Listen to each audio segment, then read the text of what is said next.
Hello ladies and gentlemen, my name is Mick Bailey. I am YouTube's man-child, back once again with another episode of Gingers in a Half Shell, the show where we look at some of the best Ninja Turtle items that are out on the market and even revisit some retro ones from time to time, or basically whatever I can get my hands on. And we have got some new stuff coming up very, very soon that I'm very, very excited about. But today we are going to be unboxing April O'Neil from Rise of the Teenage Mutant Ninja Turtles. Some of you may know that I'm not familiar with this cartoon series just yet. I am revisiting the early 90s and the 2003 cartoons at the moment, but I will be working my way up to this cartoon series very soon. So there is certain elements of this figure that I don't quite understand. For instance, looking at it immediately, April O'Neil seems to be almost like a very young teenager, and I know that's been done in some of the other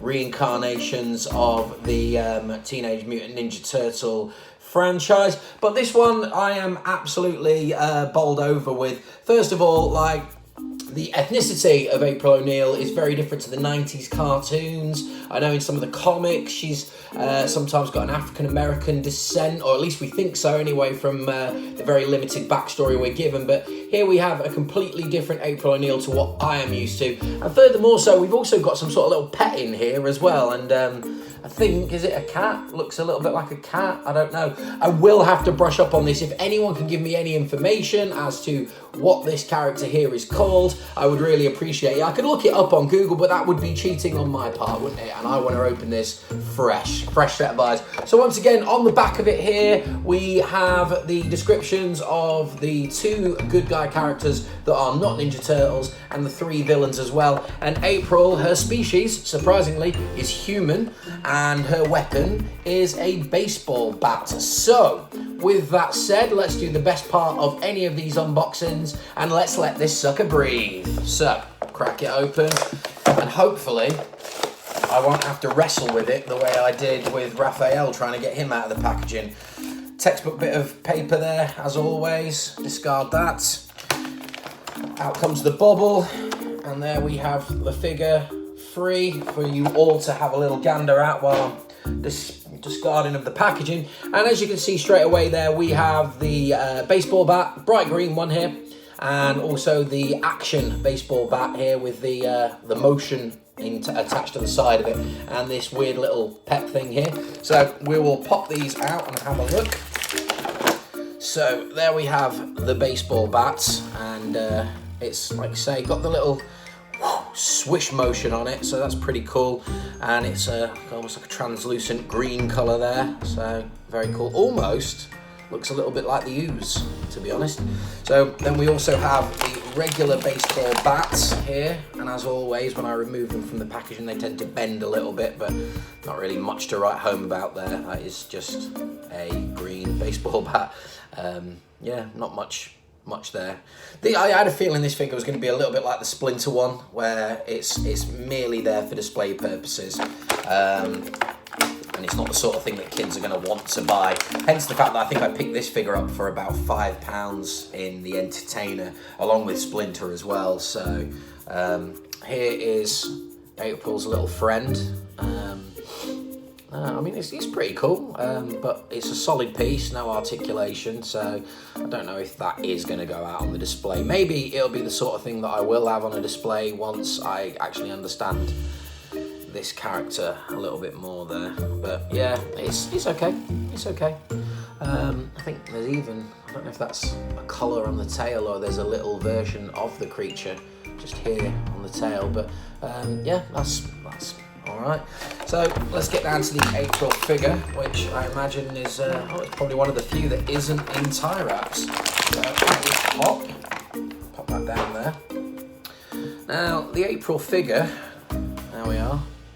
It's very flimsy, as you can see, and quite small. And I mean, this is the weirdest part I find about this range, is that you're effectively going to be, I imagine, when these were released, paying the same for each and every one of them.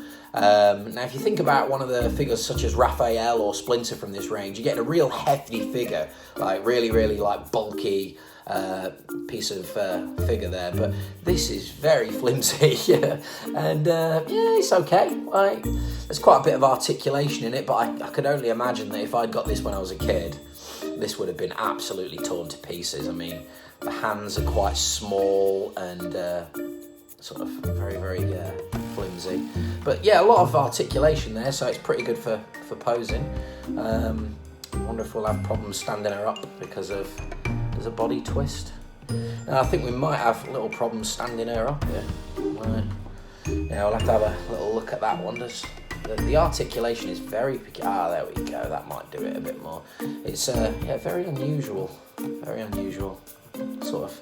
She's got the points at the hips, the knees, and no, not the feet. So hips and knees, and then I think shoulders and elbows. And the head turns a little bit there, but a little pair of sunglasses on the top there, which are fixed. But yeah, I can't get April to stand up, and that's probably why I'm rambling here. So, but yeah, there's the figure, and I think probably, I would have said at one point Splinter was the worst figure in this range, but I would have to probably say now that April is the worst figure in this range. It's really a little bit of nothing. There we are, we've just got to stood up. So, but yeah, I mean, the baseball bat's all right. The little animal thing with it's okay. The figure's pretty poor. So, but with that said, we'll flip the camera around, I think, and take a closer look. So here we have the April figure up nice and close here. And you know, the face detail's pretty good. Paintwork seems to be okay. There is the sunglasses on the top of the head. Almost is quite sort of similar to some of the more modern Disney characters, I would say. Paintwork seems to be okay, a little rough around the edges and a little bit of the colour has bled out a little bit there, but the hands are just big enough to hold the very ends of the baseball bat, and that's quite disappointing really on the whole, because they are going to fall out, they're not staying in there. And then as we go down here we can see the boots. I've got the little holes there for standing it up on any of the accessories, and here is the mystery pet that I am not familiar with. A little bit of a closer up view. It's okay as a figure, isn't it, on the whole? I bet you these fall out as soon as there we go, see, told you. The hands are, as I said before, ever so slightly flimsy, and there's very little chance that she's going to hold on to those unless you were really going to attach them. But yeah, there's a little close-up of April stood up there. It is a nice figure, but it is the worst of the bunch for me.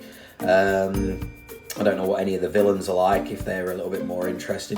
Whereas I did say before Splinter was the worst one, at least he had that bow staff that you can pull a sword out of, which I thought was really cool. But this just is nothing. I think like the selling point probably is this, and I don't even know what it is. So yeah, we'll spin it around and go to a conclusion. So there we have it, the April O'Neil figure, slightly underwhelmed. It's alright, but I mean, I've even just tried now to display it along with the weapons and they just will not stay in her hands, so I don't really know what I'm supposed to do with these.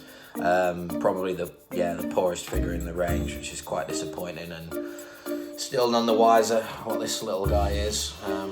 Don't know where we can put him. Let's put him right there. But yeah, so that's that. That's April O'Neil from Rise of the Teenage Mutant Ninja Turtles.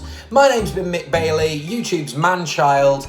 Please comment below if you have any information that I've missed out here, because like I've said before, I'm not familiar with this series.